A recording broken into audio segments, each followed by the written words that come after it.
بسم اللہ الرحمن الرحیم۔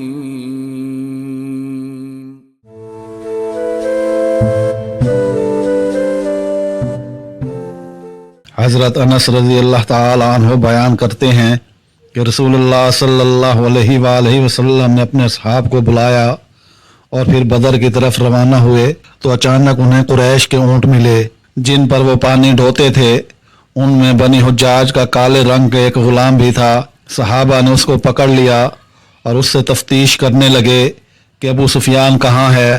اس نے کہا، اللہ کی قسم مجھے اس کے معاملے کی کوئی خبر نہیں، لیکن یہ اہل قریش آئے ہیں، ان میں ابو جہل، ربیعہ کے دونوں بیٹے عتبہ اور شیبہ اور امیہ بن خلف بھی ہیں۔ جب وہ صحابہ کو یہ بات کہتا تو وہ اسے مارنے لگتے، پس وہ کہتا مجھے چھوڑ دو بتاتا ہوں۔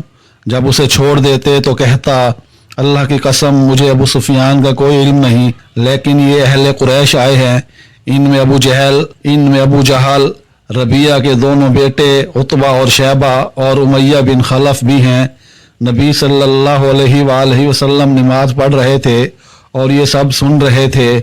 جب آپ صلی اللہ علیہ وآلہ وسلم نماز سے فارغ ہوئے تو فرمایا، قسم اس ذات کی جس کے ہاتھ میں میری جان ہے، جب وہ تمہیں سچ کہتا ہے تو تم مارنے لگتے ہو اور جب جھوٹ بولتا ہے تو اسے چھوڑ دیتے ہو۔ یہ قریش کے لوگ ابو سفیان ہی کو بچانے کے لیے آئے ہیں۔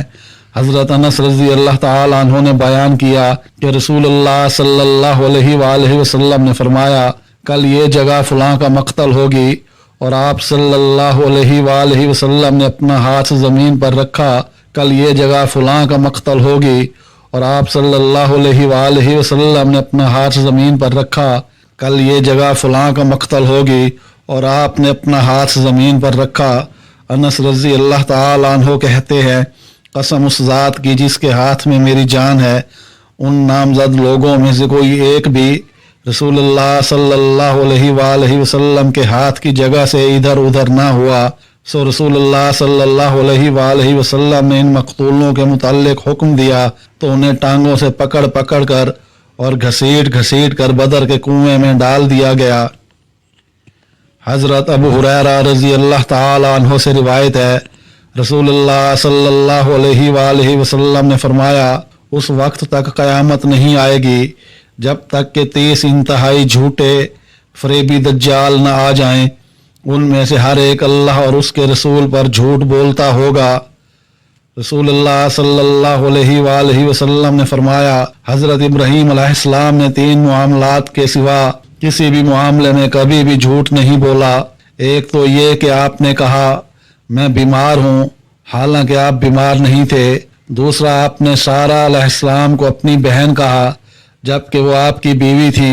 تیسرا، آپ نے بت توڑا اور پوچھنے والوں سے آپ نے کہا بڑے بت ان کے اس بڑے نے توڑے ہیں، ان سے پوچھ لو۔